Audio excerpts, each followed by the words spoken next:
नमस्कार. मी ज्योतिर्विद आणि वास्तुतज्ञ हेमंत शास्त्री काळे आपल्याशी संवाद साधतोय. 5 जून या दिवशी आपण जागतिक पर्यावरण दिन साजरा केला. खरं त्या दिवशी अचानक असं सुचलं की आपण जे विषय मांडतो, वास्तुशास्त्र, ज्योतिषशास्त्र, ह्या विषयांच्या माध्यमातून पर्यावरणाचा काही विचार केला गेला आहे का?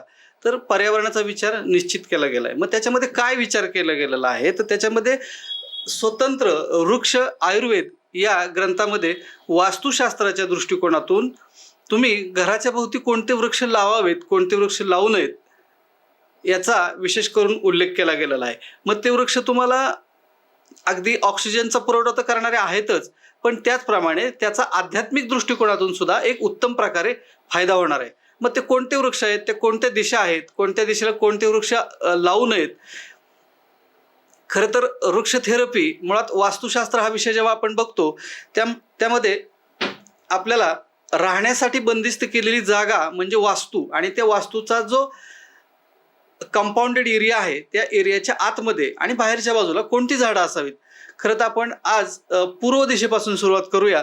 आणि पूर्व दिशेला वडाचं झाड किंवा वटवृक्ष लावला जातो.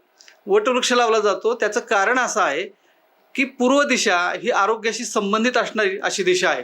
आणि या दिशेमध्ये जर वडाचं झाड चांगल्या पद्धतीने लागलं गेलं तर त्या घरामध्ये राहणाऱ्या माणसांचं आरोग्य आणि आयुष्य हे दोन्ही उत्तम प्रकारे आपल्याला वाढलेलं आणि व्यवस्थित एक हेल्दी लाईफ असलेलं आपल्याला दिसतं.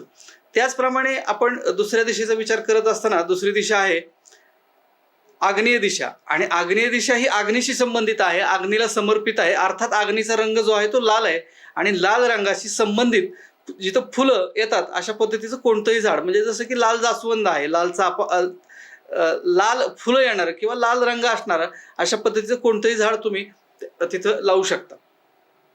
त्याचप्रमाणे जी तिसरी दिशा आहे ती आहे दक्षिण. आता दक्षिण दिशा म्हटलं तर दक्षिण दिशेच्या बाबतीत बऱ्याच लोकांचं मत फार नकारात्मक असतं. आणि दक्षिण दिशेकडून येणारी जी काही ऊर्जा, एनर्जी ही जर थोपवायची असेल आपल्याला, तर त्या दृष्टिकोनातून तिथं गुरुचं स्थान प्रस्थापित करायला सांगितलेलं आहे. म्हणजे गुरुचं स्थान म्हणजे अर्थात उंबर किंवा औदुंबर ह्या वृक्ष जर आपण तिथं लावला तर त्या दिशेकडून येणारी जी काही नकारात्मक ऊर्जा आहे ती आपल्याला थोपवता येते, थांबवता येते. किंवा अगदी स्पष्ट भाषेत बोलायचं म्हटलं तर दक्षिण दिशेचा स्वामी म्हणजे अर्थात यम आहे, आणि यमाकडून येणारी जी काही ऊर्जा आहे ती ऊर्जा आपल्याला थोपवता येते. म्हणून विशेष करून औदुंबर, उंबर या वृक्षाचं प्रयोजन आपण दक्षिण दिशेमध्ये करावं, हे इथं संयुक्तिक ठरेल. त्याचप्रमाणे त्याच्यानंतर बरीच लोक अगदी घरापाशी हे झाड नकोच असं म्हणतात, पण नैऋत्य दिशेमध्ये मात्र हे झाड अगदी वृक्ष आयुर्वेद ग्रंथामध्ये आपल्याला लावायला सांगितलं. ते झाड म्हणजे आहे चिंच. चिंचेचे झाड नैऋत्य दिशेला अवश्य लावणं गरजेचं आहे. त्याच्यामधून कुठलंही नुकसान होत नाही. फक्त चिंचेचं झाड दुसऱ्या कोणत्याही दिशेत असेल तर त्याच्यापासून नुकसान होण्याचा संभव जास्त असतो. अर्थात नुकसान याचा अर्थ भीती वगैरे असा आहे, दुसरं कोणतंही नुकसान नाही. त्यानंतर पश्चिम दिशा. पश्चिम दिशेमध्ये प्रत्येक जण सांगत असतो की घरापाशी हे झाड नको. पश्चिम दिशेला पिंपळ ह्या वृक्षाचं पिंपळाचा वृक्ष जो आहे ते आपल्याला लावता येईल. पिंपळाचं झाड पश्चिमेला असणं गरजेचं असतं, कारण आपण जर बघितलं तर भगवद्गीतेमध्ये भगवान श्रीकृष्णांनी सांगितलंय की प्रत्यक्ष आश्वस्त वृक्षामध्ये माझं अस्तित्व आहे. आणि आश्वस्त वृक्ष जेव्हा तुमच्या पाठीमागं म्हणजे घराच्या पाठीमागं उभा असतो, प्रत्यक्ष भगवान विष्णू तुमच्या पाठीमागे उभे आहेत, तुमच्या वास्तूच्या घराच्या पाठीमागे उभे आहेत असा त्याचा अर्थ होतो. त्याचप्रमाणे त्यानंतरची जी दिशा आहे ती आहे वायव्य दिशा. आणि वायव्य दिशेमध्ये बेल वृक्षाचं प्रयोजन सांगितलेलं आहे. अर्थात ज्या वास्तूमध्ये जागेमध्ये बेलाचं झाड आहे, अतिशय हे लक्ष्मीकारक स्थान सांगितलेलं आहे, फळ सांगितलेलं आहे, हा वृक्ष सांगितलेला आहे. याच्या वास्तूमध्ये असण्यानं लक्ष्मीचं आगमन त्या घरामध्ये होतं असा त्याचा एक अर्थ आहे. म्हणून वायव्य दिशेमध्ये आपल्याला बेल किंवा बिल्व वृक्ष याचं प्रयोजन आपल्याला वायव्य दिशेमध्ये करता येतं. त्याचप्रमाणे उत्तर दिशा, तर उत्तर दिशेमध्ये प्लक्ष नावाचा जो एक वृक्ष आहे, प्लक्ष किंवा साध्या ग्रामीण भाषेमध्ये आपण त्याला पायरी किंवा नांद्रुक असं सुद्धा म्हणतो, त्या वृक्षाचं नियोजन आपल्याला उत्तर दिशेमध्ये करता येतं. उत्तर दिशा ही कुबेराशी संबंधित आहे आणि प्लक्ष हा हा जो काही वृक्ष आहे तो सुद्धा कुबेराशी संबंधित आहे. अर्थात कुबेर ही धनाची देवता सांगितलेली आहे आणि प्रत्येक कुटुंबाला, प्रत्येक घराला, प्रत्येक घरामध्ये राहणाऱ्या माणसाला धनाची अत्यंत आवश्यकता असते. अशा दृष्टिकोनातून तुम्ही जर प्लक्ष या वृक्षाचं नियोजन उत्तरेत केलं तर ते अतिशय उपयुक्त किंवा संयुक्तिक ठरणार आहे. त्याचप्रमाणे ईशान्य, ईशान्य म्हणजे ईश किंवा ईश्वर किंवा महादेव यांची ही दिशा आहे आणि या दिशेमध्ये ईशतत्व अर्थात आवळा किंवा आवळीचा वृक्ष हा ईशान्येमध्ये आपल्याला लावायला सांगितलेला आहे.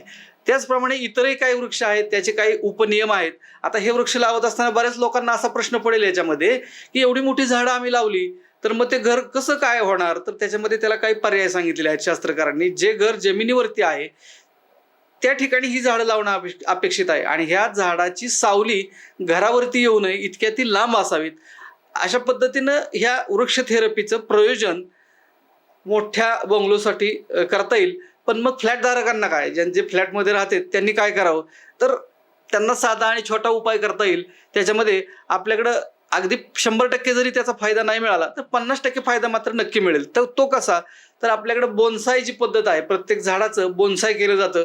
त्याला मराठीमध्ये आपण वामन वृक्ष असं म्हणतो की ते झाड तेवढंच राहतं, झाड वाढत नाही. झाड कुंडीमध्ये लावता येतं आणि ते झाड आपण आत्ता सांगितल्याप्रमाणे त्या त्या दिशेला त्या झाडाचं आपण प्रयोजन करू शकतो आणि फ्लॅटमध्ये सुद्धा आपण ह्या झाडाचा फायदा घेऊ शकतो. फक्त ही झाडं लावत असताना याच्यामध्ये कोणती झाडं लावू नयेत याचा पण विचार आपल्याला शास्त्रकारांनी सांगितलेला आहे. ती झाडं साधारणतः काटेरी वृक्ष येणारी झाडं घरामध्ये नकोत, कारण त्याच्यामुळं कलह वाढतो असा एक संदेश पूर्वी ग्रंथांमध्ये किंवा शास्त्रकारांनी देऊन ठेवलेला आहे. त्याचप्रमाणे चिक गळणारी, ज्याचं फूल किंवा पान किंवा फांदी तोडल्यानंतर ज्या झाडामधून चिक गळतो असं कोणतंही झाड आपल्या वास्तूमध्ये नको आहे. त्याचं कारण त्याच्यापासून आर्थिक हानी होण्याची शक्यता जास्त असते. अशा दृष्टिकोनातून चिक गळणारं झाड नको आहे. आणि तिसरा जो मुद्दा येतो तो म्हणजे कोणतंही फळ देणारं झाड आपल्या वास्तूमध्ये नको आहे. आता काही लोक म्हणतील की आंबा शुभ आहे, आंबा लावावा का, पण शास्त्रकारांनी शास्त्रामध्ये तसा कुठेही उल्लेख केलेला नाहीये. त्यामुळे शक्यतो फळ येणारं झाड आपल्या वास्तूमध्ये नको आहे. घरातलं मूल आणि वाढणारं फळ जर एका वेळेला वाढत असेल तर त्या मुलाच्या वाढीवर परिणाम होतो असं शास्त्रकारांचं किंवा ग्रंथांचं मत आहे. आणि ते जर विचारात आपण घेतलं तर त्या दृष्टिकोनातून परिपूर्ण पर्यावरणाचा समतोल साधणं अशा दृष्टिकोनातून सुद्धा आणि आपल्या वास्तूच्या आरोग्यासाठी, वास्तूमध्ये राहणाऱ्या माणसांच्या आरोग्यासाठी, त्यांच्या मानसिक आर्थिक सगळ्या समस्या कमी होण्यासाठी सुद्धा या वृक्ष थेरपीचा उपयोग आपण वास्तुशास्त्र या विषयाच्या माध्यमातून करून घेऊ शकतो. श्रोत्यो, आता आपण जागतिक पर्यावरणाच्या दृष्टिकोनातून आपल्या वास्तूच्या भोवती कोणते वृक्ष असावेत हे आपण समजून घेतलं.